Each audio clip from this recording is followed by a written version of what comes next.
Senhor Deus eterno Pai, aqui está, Senhor Jesus, o teu servo, teu filho, teu vaso. O livro de Êxodo 4,12 diz: vai, Moisés, pois serei com a tua boca e te ensinarei o que há de falar. Em nome do Senhor Jesus, assim como o Senhor ensinou Moisés, Jeremias, capacitou o Senhor Saulo, que se tornou o grande apóstolo Paulo, aqui está, Senhor, esse vaso escolhido. Saca da tua aljava, acerta o teu alvo. Evangelho de João 15,3: vós estáis limpo pela tua palavra, nos limpa pela tua palavra, nos liberta pela tua palavra, Senhor meu Pai. Usa ele com autoridade, porque aonde o Espírito do Senhor está, ali é a liberdade. Então que nesta noite, Senhor meu Pai, estamos cedendo, precisamos da tua palavra. Usa ele, Senhor meu Pai, em nome de Jesus, que nenhuma retaliação espiritual maligna tenha força, Senhor meu Pai, para tirar, distrair, Senhor, meu Deus, o poder da palavra que vai acontecer no nosso meio, libertações, cura e transformações, no nome de Jesus. Amém.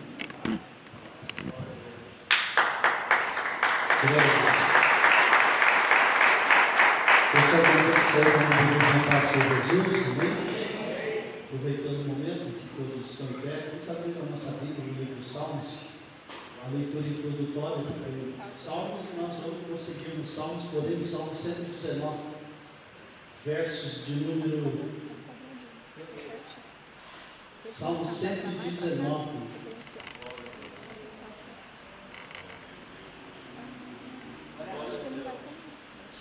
Verso 105. Como diz a pastora Adriana, essa hora da garganta fica seca, a perna estremece. Depois que eu vi aquele menino ali ministrar, terça-feira, foi terça, né? Depois foi na restauração,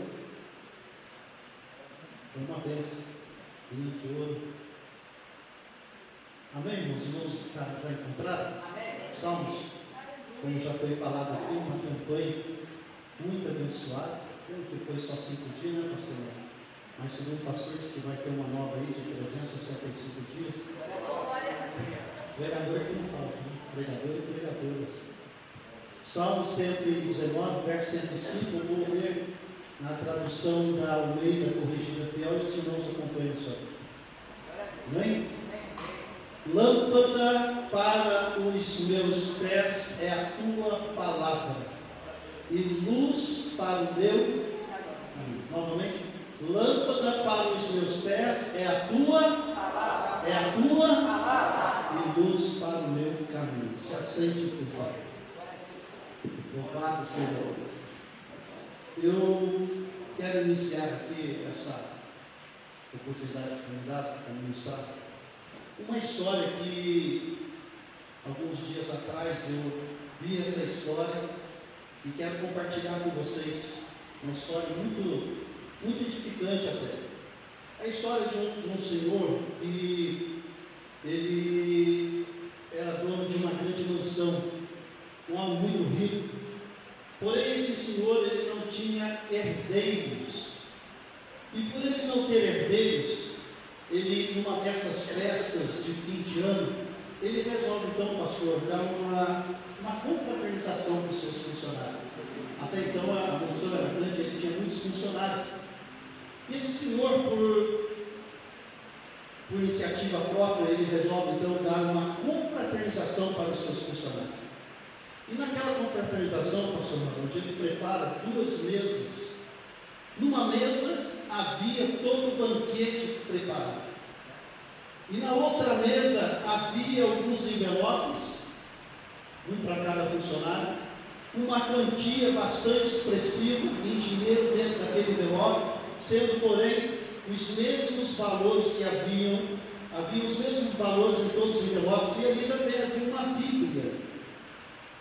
Então ele chama os seus funcionários e ele vai dizer para eles: olha, eu desejei muito fazer aqui uma confraternização com vocês, praticamente vocês são a minha família, e nós vamos ter aqui um grande banquete. Naquela mesa ali está preparado um grande banquete para a nossa confraternização.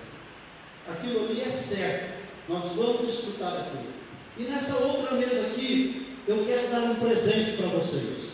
Nessa segunda mesa aqui nós temos envelopes, a mesma quantia em dinheiro que tem nesse envelope tem os demais.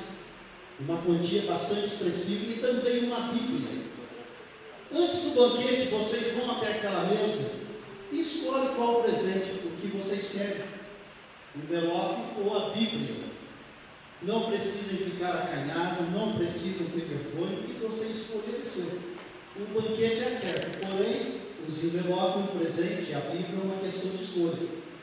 Então foi a vez, primeiro foi o jardineiro, e o jardineiro disse para aquele senhor: Senhor, eu não sei ler, então certamente a Bíblia para mim não vai ter muito valor, o senhor não se importa, eu prefiro pegar o dinheiro. Tudo bem, vai lá e pega o seu dinheiro, pega o seu envelope.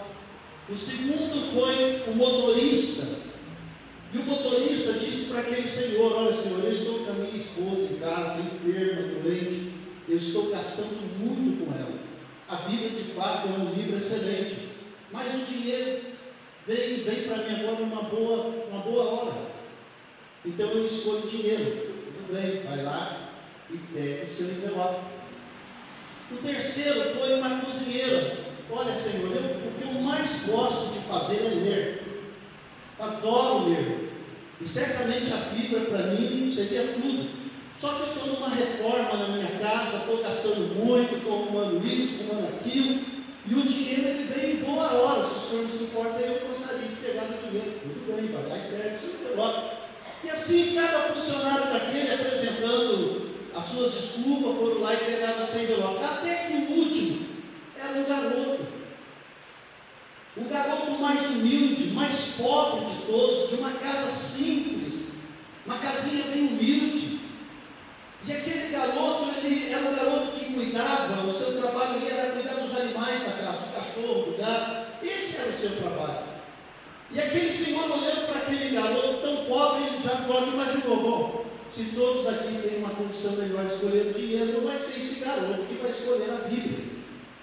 E aquele homem então vai lá e pega o envelope, pode tirar aqui, pega o envelope e ele já adianta, ele pega o envelope e vai dar para aquele garoto. Bom, imagino eu que você certamente vai querer o envelope, porque você de uma família humilde, simples, né?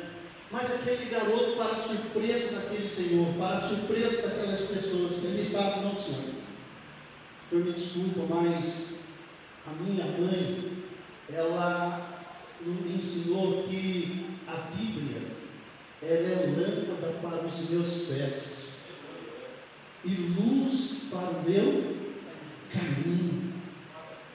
A minha mãe sempre me ensinou que a Bíblia, ela é mais valiosa do que o ouro.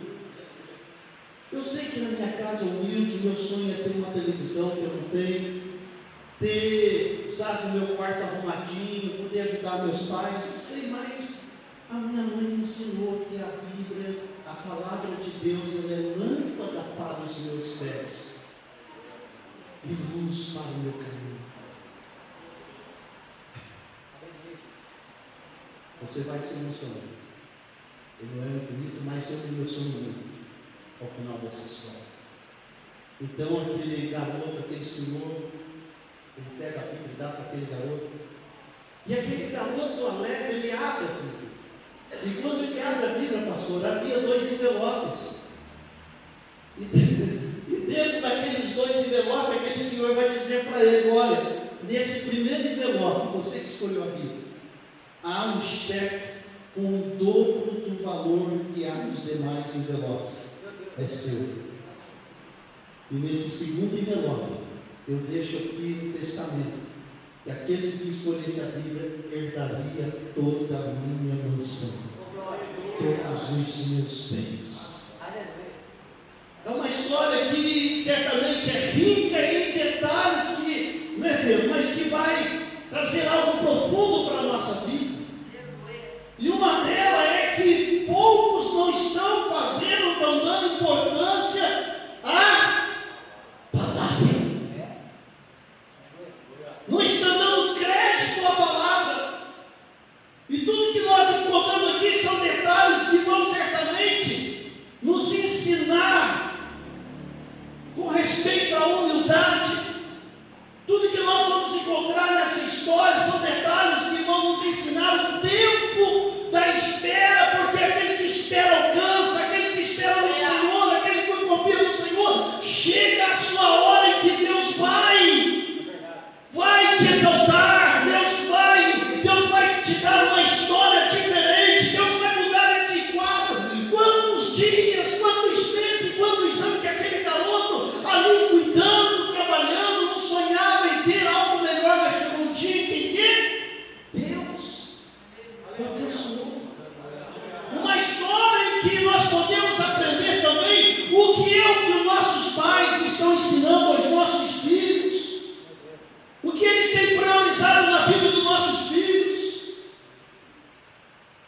Podemos aprender com essa história também uma questão de escolha.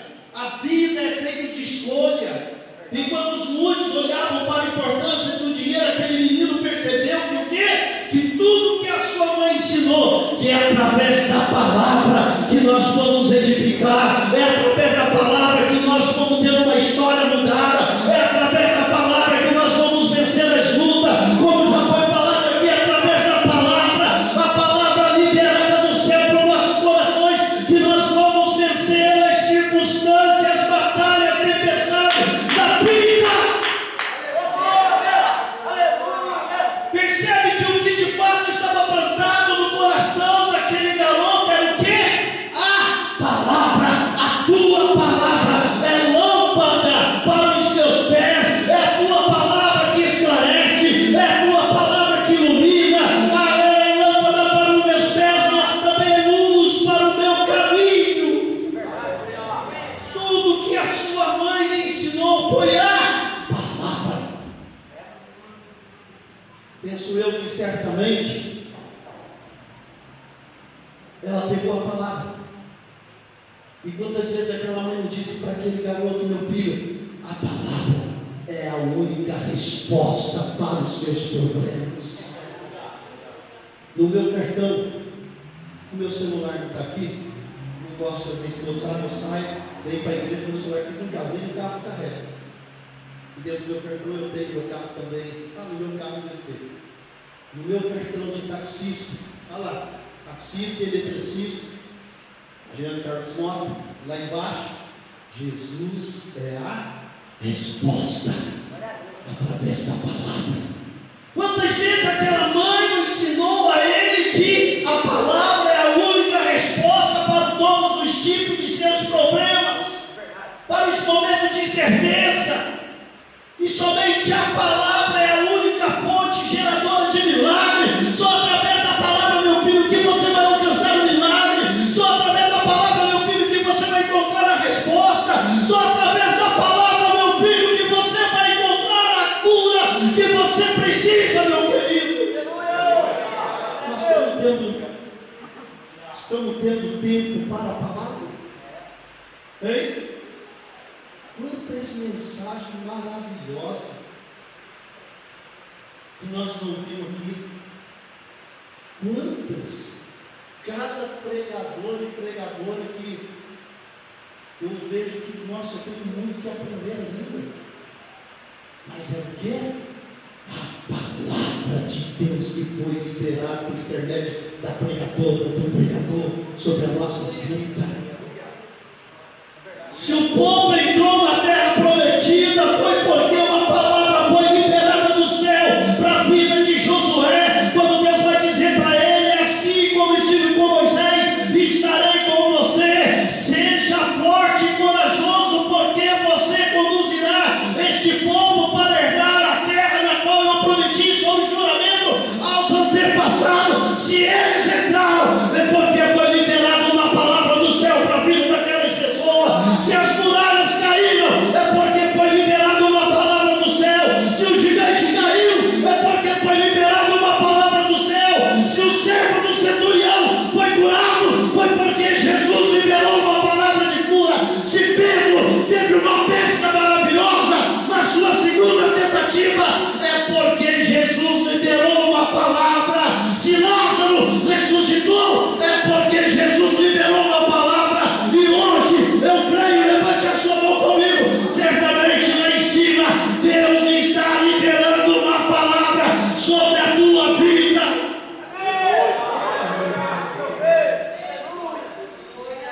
É a palavra que você está esperando.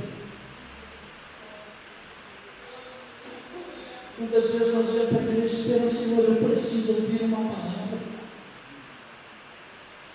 Quantas vezes eu sentei ali aqui, meu cantinho, pastor, não sei aqui, não sei porquê, mas eu posso ficar naquele cantinho.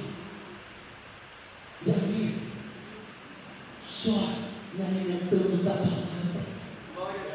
E quando eu me alimentava da palavra, eu via Toda a glória de Deus restaurando a minha vida, restaurando a minha alma, restaurando o meu espírito. Cada palavra que foi sendo liberada, eu comecei a ver o milagre de Deus acontecer na minha vida. Cada palavra de Deus que foi sendo liberada, eu vi um outro dia, quando vinha sobre mim, eu vi um dia de vitória, eu vi o livramento de Deus, eu vi a glória do Senhor. Sabe por quê, igreja? Porque esta palavra não é palavra de Allan Kardec, não é palavra de José Smith Jr., não é palavra de Siddhartha Gautama, não é palavra de Maxwell, não é palavra de Sócrates, não é palavra de Pedro, não é palavra de João, não é palavra de Bispo Jean, mas é a palavra do céu, é alimento, é a água que sacia, é a bússola que orienta, é o martelo que esmiuça, é a palavra do Senhor.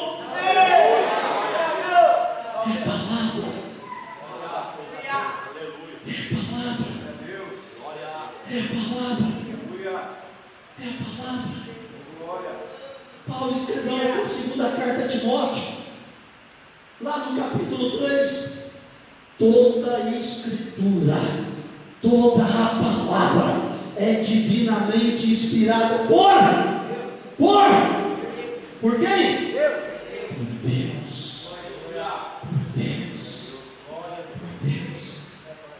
É por isso que ela é lâmpada para os nossos pés. É por isso que ela vem para esclarecer, para iluminar. É por isso que ela é luz para os nossos pés, para o nosso caminho, para nos orientar. Andar com Deus é estar conectado com a palavra. Estar com Deus é estar conectado com a palavra. Sentir a presença de Deus, Sabrina, é estar conectado com a palavra. Ter Deus na sua vida é estar conectado com a palavra. Tudo se formou pela palavra, tudo se criou pela palavra. Haja e se houve, haja criou, haja mais você criou, mas foi pela palavra. Pela palavra você está aqui, pela palavra você não morreu tombado naquele veículo, pela palavra hoje eu estou aqui, pela palavra o céu está aberto sobre a tua vida, pela palavra o inferno se fecha sobre a tua vida, pela palavra há um milagre do céu se rompendo para chegar até a sua casa.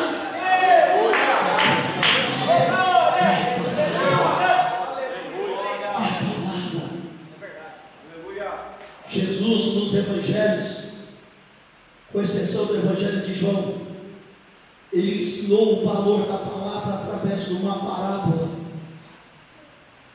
Através de uma parábola. Parábola é uma narrativa alegórica.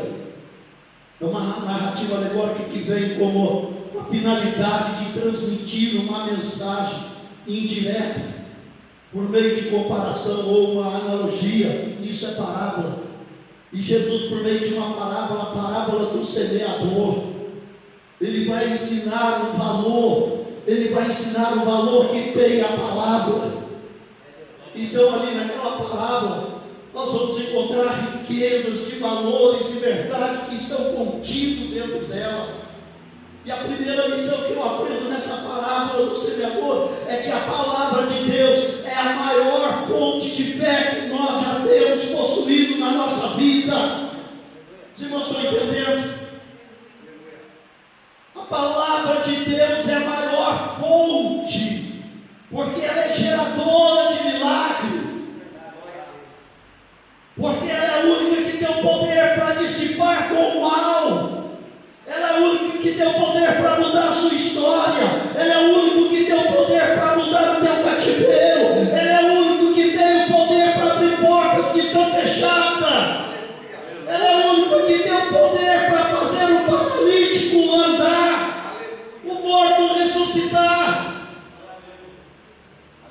É a palavra. É por meio da fé que o poder de Deus é liberado sobre a nossa vida. É a palavra de Deus é a maior fonte de fé que nós possuímos. Jesus ficou admirado, já foi falado aqui, em alguma das mensagens que nós ouvimos. Jesus ficou admirado com a fé daquele centurião. Não sei se foi a pastora Helena que falou ontem, eu sei que alguém falou. ministrou, o dia que ela ministrou. Jesus ficou tão admirado com a fé daquele centurião. Senhor, meu servo está doente, está morrendo, eu vou na tua casa? Não, eu cuido de 6 soldados, se eu dou uma ordem para ele me obedece. Só uma palavra tua, só uma palavra tua, Pedro, a sua história já não será mais a mesma. Só uma palavra tua, só uma palavra tua, Senhor, e o meu servo será curado. Sabe o que significa isso? Que a palavra de Deus é a maior fonte de fé que nós possuímos, e esse homem entendeu isso. E Jesus diz lá no Evangelho que Jesus ficou tão admirado com a fé daquele centurião, que ele vai virar para a multidão, ele faz questão de compartilhar isso.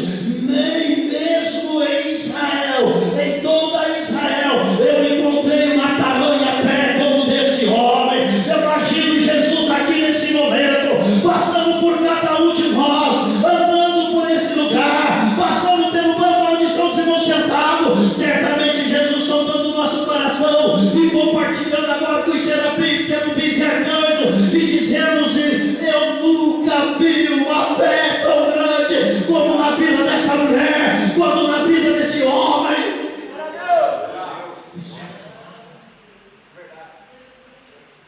Isso é a palavra. É a palavra. Quando Paulo escreve aos Hebreus, foi esse o termo da campanha, capítulo 11, versículo 1. Ora, a fé é a certeza daquilo que esperamos e a prova de coisas que não vemos. Paulo está dizendo, certamente Paulo escreveu no livro de Hebreus, certamente ele está dizendo que a fé é a maior convicção. A fé é a maior convicção daquele que espera no Senhor. A fé é a maior convicção que eu vou enfrentar essa multidão, mas quando eu tocar, eu vou ser curado da minha enfermidade. A fé é a maior convicção que quando eu tocar a trombeta, eu rodar as muralhas e gritar essa muralha, essa tempestade que foi falada aqui pelo nosso pregador, certamente essa tempestade vai se acalmar e vai se dissipar da tua vida. A fé, com certeza, é a maior convicção que se ele falar para mim, pega a tua esteira e anda, eu vou andar, porque essa palavra vem dele. A fé é a maior convicção, sim, porque eu tenho certeza que se uma palavra dele liberada do céu para minha vida, meu querido. Glória a Deus. Glória a Deus. Aleluia. Deus poderoso.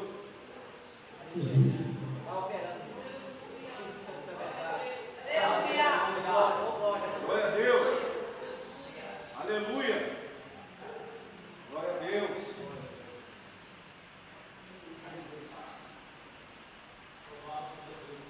Poderoso.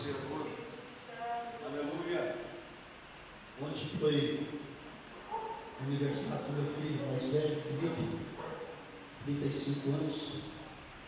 Ele é tão bonito quanto o pai, mas é meu filho. E eu fui dar um abraço nele, e tinha um irmão, a gente conversava um pouco. E eu disse para o irmão: sim, eu tenho 2 motivos para celebrar a vida do Felipe. Uma que é o aniversário dele, 35 anos, e outro que quando ele nasceu, com 3 dias, ele nasceu e já foi para a incubadora. Eu era policial na época, em São José dos Campos, morava aqui, Moreno. E ele nasceu e foi para a incubadora. Quando eu vi aquela criança, a barriga estufava e depois ia. E alguma coisa está errada. E ele nasceu sem o pulmão estar funcionando. Logo foi para a incubadora, foi incubado, com a mangueirinha, coisa e tal.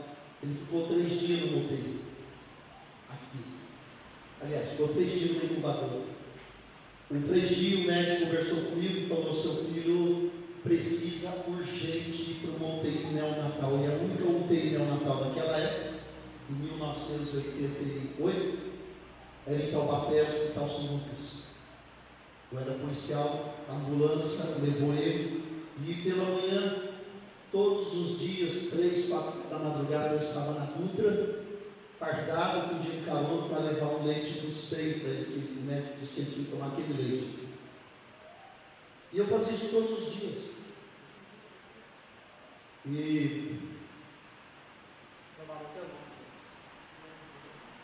todos os dias a mesma história, todos os dias aquela mesma cena. E eu me lembro exatamente isso. Por isso que glória a Deus. Eu amo essa palavra. Em 15 dias, já no 15º dia, eu passava até de lá e ia trabalhar, para trabalhar no São José. Eu chegava à noite. Em 15 dias, o médico me chamou na sala e me falou assim: olha, Sr. Jean, se prepare, porque tudo que nós tínhamos que fazer pelo seu filho, nós fizemos, e certamente ele não vai passar dessa ano. Não temos mais o que fazer, o quadro dele piorou, e toda a minha experiência como médico, ele não vai passar dessa ano. Eu saí dali e nem fui trabalhar, fiquei sem chão, não fui. Depois liguei lá para o destacamento de polícia, acompanhei onde eu trabalhava, no Calé, São José, expliquei o caso, eles mesmos entenderam, então fica tranquilo. E eu me lembro que no outro dia, o 16º dia, eu chamei a minha mãe. Eu não tinha carro, peguei o carro de um policial emprestado. Esse policial mora ali no industrial, devo muito a ele. Ele me emprestou o carro dele. Chamei a minha mãe e falei assim: mãe, vão comigo para o UTI, porque eu não sei o que pode acontecer, mas o médico disse que hoje ele não estaria vivo.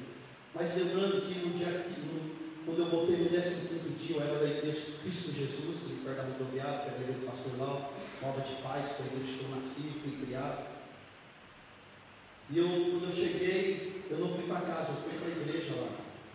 E quando eu cheguei lá de tarde, senti umas irmãs que estavam orando. E eu contei essa história para as irmãs: eu estou vindo da UTI, o médico disse que o Felipe não vai passar de hoje. E as irmãs só me falaram isso. Eu falei: Evangelista, o senhor crê nisso daqui? Eu falei: cara, eu nunca deixei de acreditar. Então vamos falar com Deus.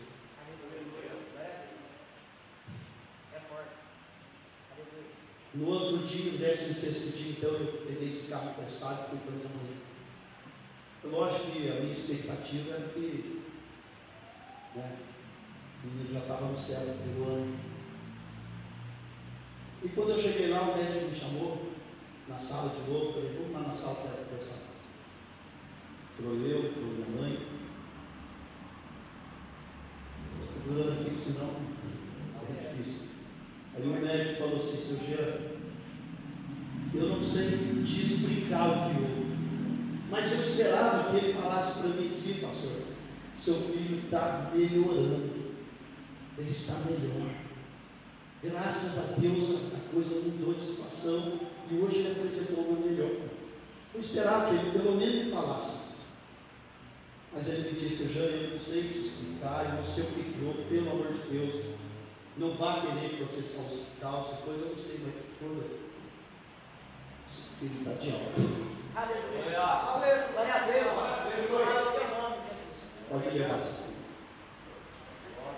Aleluia. Meu filho está de alta. Está de alta. Meu filho. E ontem ele fez 35 anos. Glória a Deus. Louvado o teu nome.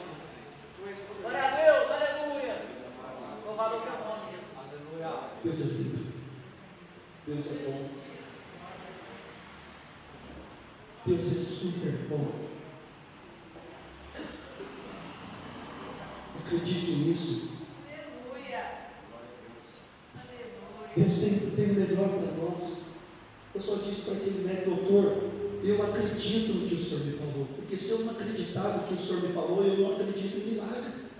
Eu acredito realmente que não era para o meu filho estar vivo, porém, eu acredito no milagre. Ele realmente não era para estar vivo, mas a palavra de Deus. Ele olhou para mim e falou assim: você é evangélico? Eu sou espírito, mas eu admiro a fé dos evangélicos. Essa foi a resposta que ele me deu. Sabe porque, irmão, a palavra de Deus é a maior fonte de fé que você tem na sua vida.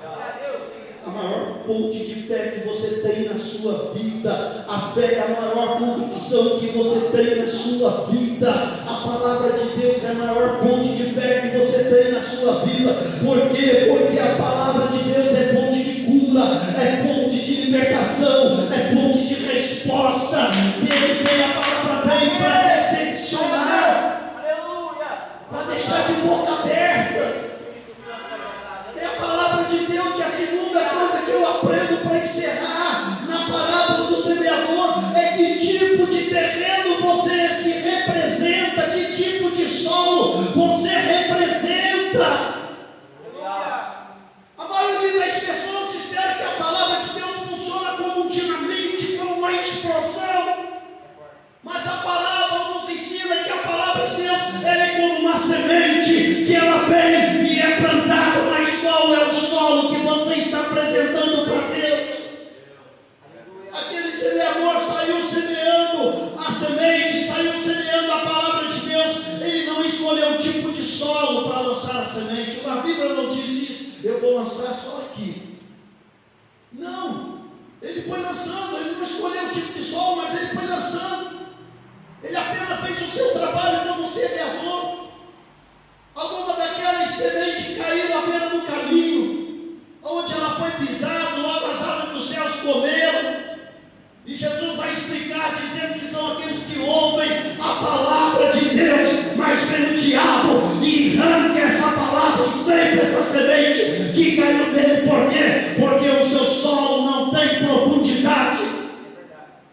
Outras sementes caíram sobre a pedra, e logo Jesus vai ensinar dizendo que são aqueles que recebem a palavra, mas a sua reação no momento que recebe a palavra é de alegria, é de euforia. Mas no momento em que vem a tempestade, elas se afastam, elas desistem. Sua reação é de desânimo.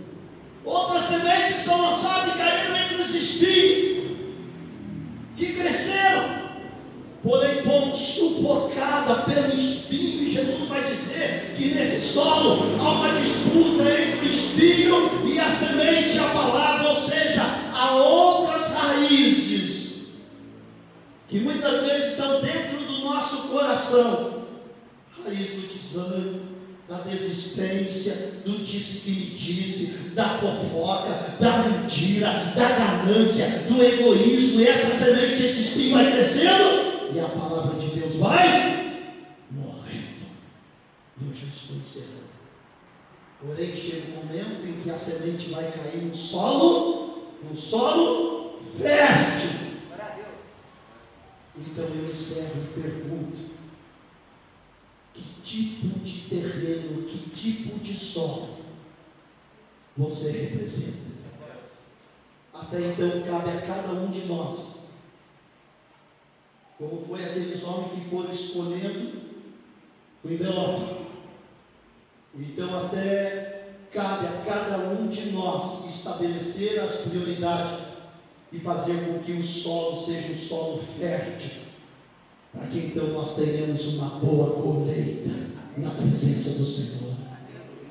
Porque a Bíblia diz que nem só de pão viverá o homem, mas de toda palavra. Passarás os céus e a terra, menos a minha palavra. Que tipo de solo a semente, a palavra de Deus está crescendo dentro de você? Pastor José Carlos, pastor Adriana, eu vou desistir. A palavra, ela não frutifica em você se o seu solo for um solo duro. Ela não vai frutificar em você se o seu solo for rochoso, de pedra ou for de espinho. Mas certamente será uma ponte de milagre, de resposta, de cura, de libertação, se ela for recebida num solo fértil. Muito se fala sobre a teoria da prosperidade, não é isso? Muito se ensina por aí teoria da prosperidade, teologia da prosperidade, que você tem que vender seu carro, que você que não sei o quê, tem que dar não sei o quê. Só que existe uma base bíblica para a prosperidade. O pastor José Carlos sabe. Pastor Adriano, isso, pastor. Buscai primeiro o reino de Deus e as demais coisas serão acrescentadas na sua vida. Você pode aplaudir o Senhor? Que Deus te abençoe, que Deus te guarde, que Deus te multiplica sobre você a palavra.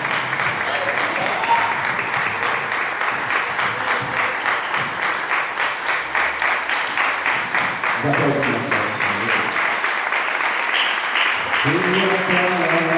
as coisas.